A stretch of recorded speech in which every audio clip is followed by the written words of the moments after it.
niliyokuja nanyi nyote mnaoimba hapa, mnaocheza hapa, je, wote mnamwabudu Mungu katika kweli na roho? Je, mchungaji Samsoni anamwabudu Mungu katika kweli na roho?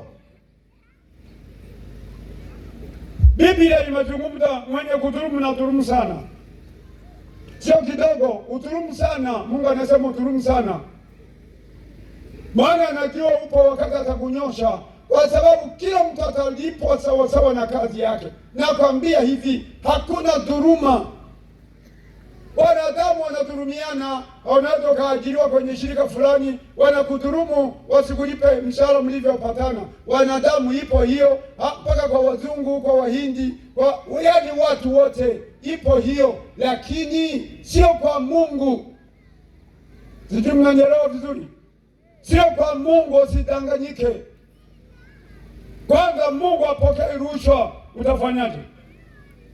Siku hiyo hakuna cha tajiri, utalipwa sawa sawa na kazi unayoifanya hapa. Kama unafanya uchawi, utalipwa sawa sawa na uchawi wako. Kama unafanya uzinzi, utalipwa sawa sawa na uzinzi wako. Kama ni muongo, utalipwa sawa sawa na uongo wako. Kama ni mchoyo, utalipwa sawa sawa na uchoyo. Yaani mambo yote unayoyafanya hapa duniani yako kwenye rekodi ya mzee wa siku. Hakuna msomi wa kumfikia Mungu. Nani anakudanganya? Taifa gani inaweza likawa na elimu kuliko Mungu? Nani amekudanganya? Amekuhubiri nani ujinga huo? Haya ninasoma ni maandiko matakatifu. Kila mwanadamu lazima atapata mshahara wake. Hakuna atakayedhulumika. Wewe danganya tu. Wewe ingia kwenye duka ukaona labda kama huyu kijana John ameenda kingine kawembe kako pembeni kakanyafua. Kani John, ile begi hela ngapi? Umeweka wembe. Unajidanganya. Jicho la Mungu linaona kila mahali, hakuna pa kujificha. Biblia inaniambia hivyo. Utadanganya kitu gani? Utamtenga Mungu nini? Una akili gani hata umzidi mwanamume Yesu? Wewe una akili kuzidi Mungu aliyekuumba? Wewe ni uumbaji wa Mungu kama Samsoni yuko katika uumbaji wa Mungu. Nakwambia Biblia inaniambia kwamba mwenye kudhulumu na dhulumu sana, na mwenye kujichafua na uzidi kujichafua sana. Mnasikiliza vizuri? Najua mnanichukia, pole sana. Haya maandiko hayachengi mtu. Hakuna atakayechenga. Wewe dharau sana. Kataa kuokoka na ukatae sana. Na uamue kuokoka na uokoke sana, na ufate jinsi Mungu anavyosema haya yote. Maana Mungu, nimekwambia, hakuna dhuluma katika mambo ya mzee wa siku. Hakuna atakayedhulumiwa, hata mwanamke, mwanamume, hakuna atakayedhulumiwa hata mmoja. Maana Yesu anasema, naja na ujira wangu mkononi kumlipa mtu sawa sawa na kazi yake. Hatufanyi kazi mbinguni, tunafanya kazi mahali hapa. Yaani utalipwa sawa sawa na kufanya kazi kwako ukiwa hapa duniani. Tajenga wapi? Wewe uliokoka ukiwa unasema mimi kazi yangu ni kuimba tu, shauri yako. Yesu anarekodi kila kitu. Kila jambo unalolifanya kwa siri, kwa Mungu lipo peupe kama hapa. Kwa wanadamu sawa, unaweza kusema nani atanijua? Kwa Mungu upo peupe kama hapo.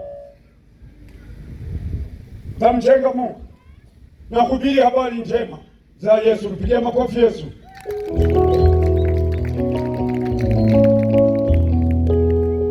Wewe uchukie maneno haya unayoyazungumza, lakini siku ya mshahara utapata mshahara wako tena sawa sawa na jinsi unavyochukia. Yesu atakulipa. Yeye anasema, mwanamume, naja upesi, naja na ujira wangu mkononi mwangu kumlipa mtu sawa sawa na kazi yake aliyokuwa akifanya hapa duniani. Tutalipwa katika kazi tunazofanya hapa duniani, sio mbinguni. Mbinguni una kazi gani wewe? Nani amefika mbinguni hapa?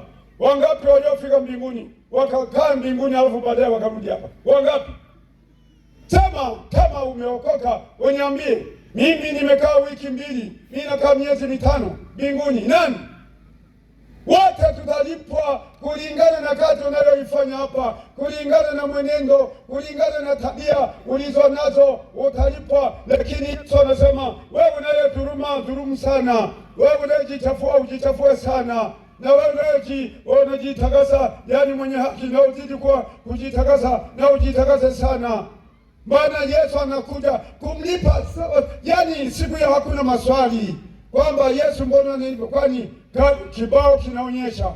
Kwani ulikuwa unasemaje kwenye Injili aliyokuwa akihubiri Samsoni? Ulikuwa unasemaje? Ulikuwa unatembea na Samsoni kila wakati, wewe ni mshirika wake, lakini ndani yako ilikuwa na mambo gani? Hii ndio mshahara wako. Haijalishi kuitwa umeokoka, haijalishi kusema mimi sisi ni Wakristo, hiyo sio tija. Ninahubiri Injili ya kuchukiza watu, lakini ninahubiri Injili ya kupendwa na watu wanaopenda maisha yao, wanaompenda Yesu, wanayejua hawana mamlaka juu ya maisha yao. Nahubiri Injili hiyo na sitabadilika hata siku moja. Kama ni mshirika wangu, nitakulima Injili ya kweli. Kama ni mtu tu tumeanza kuonana, nitakulima Injili ya kweli. Acha Injili hizi za kubabatiza kama fundi cherehani anayeshona malafalafa yametoka Marekani, yamechoka, anabandikiza huwa kuna zigizaga, kuna mafundi cherehani wanashona zigizaga. Mimi sina Injili ya zigizaga, ina Injili pure. Ninakwambia, Biblia inaniambia kwamba mwenye kudhulumu na dhulumu sana. Hayo ni maandiko, sio mimi. Hebu wasome tena, yarudie.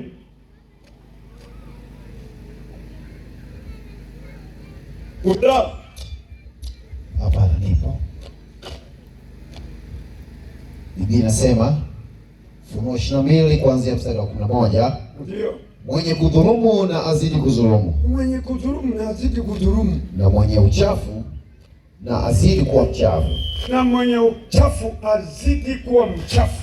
Na mwenye haki na azidi kufanya haki. Na mwenye haki azidi kutenda haki kwa namna nyingine. Na mtakatifu na azidi kutakaswa. Na mtakatifu azidi kutakaswa. 12 na mwisho. Tazama naja upesi. Tazama naja upesi. Na ujira upo pamoja nami. Na ujira upo pamoja nami. Maana huu ujira wake uko mikononi mwake. Kumlipa kila mtu. Kumlipa kila binadamu. Sio kwamba wanalipa familia.